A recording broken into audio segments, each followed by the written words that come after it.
We're back with the muscle and strength training pyramid, and I am playing with rolly chairs. So, we, believe it or not, are on the final installment of the muscle and strength training pyramid. We've covered 5 videos already, and this is our 6th one.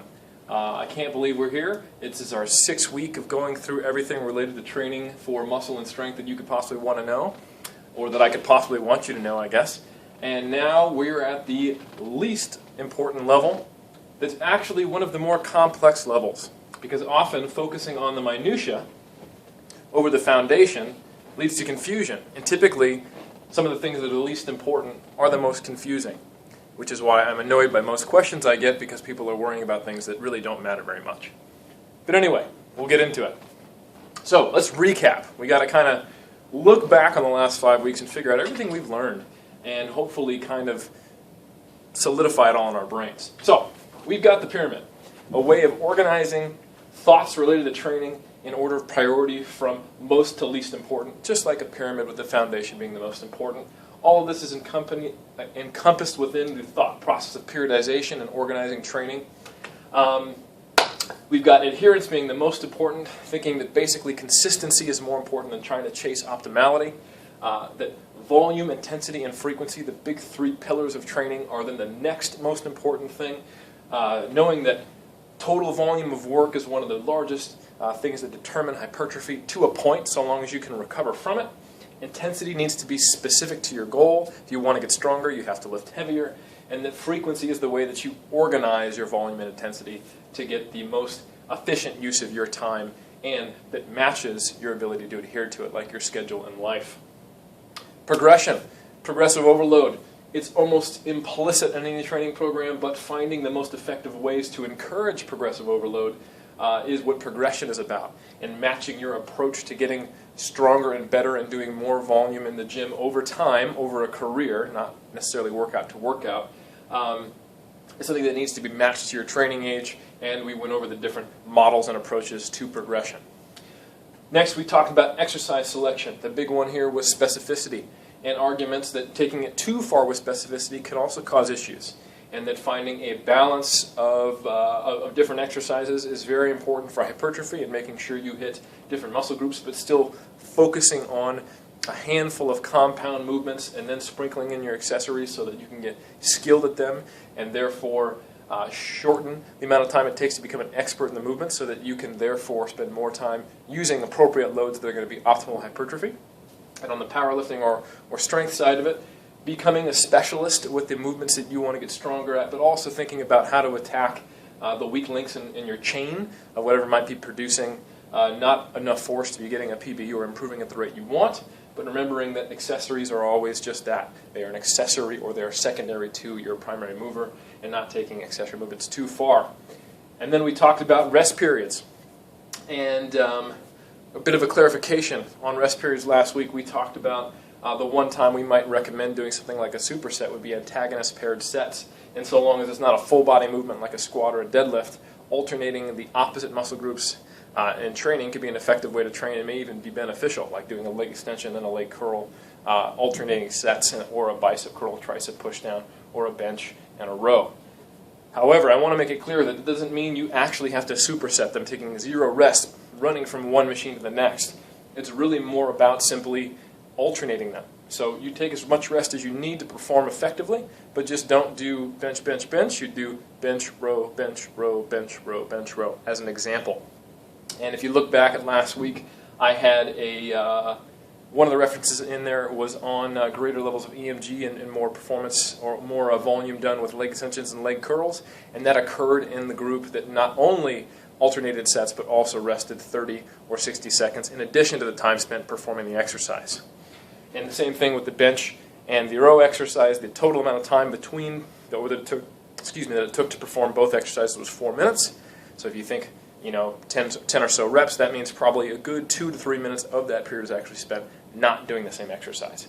So you still want to have rest between them. It just means that part of that rest period you're performing the other exercise. So you're not actually supersetting.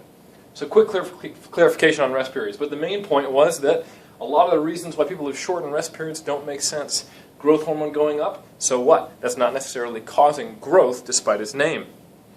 And that shortening your rest period too much can actually harm the load or the amount of work you can do. Rest too short, you can't do as many reps, you can't do as much load, you're putting the cart before the horse. So rest period should be basically as needed to perform effectively your next set. And if you need to save on time, an effective way to do that is to use those antagonist sets. Basically supersets where you're doing the opposite muscle group but still resting as much as needed. Okay? Today we're talking about tempo. Now we've gone from not just within sets, but now actually the speed at which you are lifting. All right. So tempo has become something that's gotten a lot of attention as a way of training, typically for hypertrophy, because they're trying to increase time under tension. All right. So I'm linking down below the video I made back in peeling back the layer on time under tension. That would be a great one to watch in addition to this video to really get a full kind of perspective. But we're going to talk about some of the reasons why it's been recommended, very commonly actually, to have a certain tempo for lifting for hypertrophy. Now typically for strength, people don't make these recommendations because it's much more straightforward. There's a very simple thing called the load-velocity relationship. As a load gets heavier, it's harder to overcome its inertia, it goes slower. And if you watch the third attempt in a powerlifting meet, it's a very slow lift typically, if they make it, compared to, say, the first rep on a set of 15 if you're going as fast as possible. You can move that dumbbell quite quickly, right? So, for strength, this is pretty clear cut. The load determines the tempo, right? You want to have control on the eccentric so that you can get in the right position to lift it back up. But most of the time, there is a ceiling of the speed at which you can lift a very heavy load. Okay? So not much debate there. However, there is a lot of discussion around tempo for hypertrophy. And one of the reasons that the common recommendation is out there to go slow on the eccentric and a controlled but not too slow speed on the concentric is because of the focus on eccentric muscle actions in exercise science. So, now I call this a muscle action versus contraction because it's not necessarily active. The eccentric portion of a lift is when you are lowering the weight. It's basically the lengthening it's a lengthening contraction, if you want to call it a contraction. So for example, when I do a bicep curl, that is my bicep shortening. When I lower it, this is not my tricep pushing it down. This is my bicep controlling it on the way down, kind of doing this. That was a muscle fiber, if you couldn't tell. And controlling the load under tension. So the eccentric contraction of a squat would be lowering it into position. The concentric would then be squatting it up. On a deadlift, it would be lifting it up and then lowering it down. So strictly, the eccentric contraction is when the muscle is generating force while lengthening. Okay? So, because it's not an active contraction in the same way that a concentric contraction is, it requires less energy. Also, because you don't have to actually overcome the inertia, you're just controlling it, and for other reasons which I'm not going to get into based on the ultrastructure of muscle fibers and non-contractile components of muscle, you can control heavier loads eccentrically. Think about this logically. The amount that you can lower into the hole in a squat is less than you can stand up with. That's why when people miss squats, it typically happens on the way up. Same thing with bench. You can lower it to your chest, and then you typically get stuck off the chest. So we are stronger eccentrically than we are concentrically. Because of that, we can do more volume. Remember, volume is sets times rep times load. Okay? So if we can do more reps with the same load eccentrically versus concentrically, when they do studies on this stuff, where they can actually use lab equipment to isolate the eccentric contraction, people can do more volume with eccentric training because they can lift heavier load. And that ability to lift heavier load is the primary reason why we think that eccentric muscle actions contribute to hypertrophy. There may be some other secondary reasons, but the big reason why eccentrics are focused on in the literature is probably because you can lift heavier. So you produce more tension and more volume. Okay? So it gets back to here. Now, unfortunately, the people who are reading exercise science texts and reading the researchers' stuff and generating content based on that don't necessarily understand that what you can do in the lab doesn't always translate to real training. So if you don't have the equipment to heavier load the eccentric portion while making the concentric portion lighter, or totally eliminate the concentric portion and only do the eccentric, what do you do when it comes to lifting free weights and machines? Well, one thought process is, well, okay, well, if the eccentric is so important, therefore we should lift more of our time spent lifting on the eccentric versus the concentric. So we go, a normal speed on the way up, and then we go slow on the way down. And therefore, we'll get more emphasis on the eccentric, and we'll create more growth. Actually, that doesn't really make sense, because the amount of load that we can lift with a machine or a free weight is limited by our concentric strength. It's limited by the weakest link in that chain, right? So if eccentrically we can lower more than we can press up, we can't train with the heavy loads that actually cause the benefit of eccentric muscle actions. So it doesn't really make sense from a conceptual standpoint of doing slow eccentric actions to try to get greater hypertrophy, because the whole reason you do eccentrics is to lift heavier. But you can't lift heavier than you can lift concentrically in the gym, right? So we've got a little bit of an issue there, all right? So the other reason why people have stipulated that, we want to do a specific tempo or slow down our lifting when we're training for hypertrophy is to get a greater time under tension. And I put a question mark there because time under tension, don't you think that's missing something? We talked about it when we talked about load and intensity earlier in the series, that there does seem to be a certain level of load that you have to lift.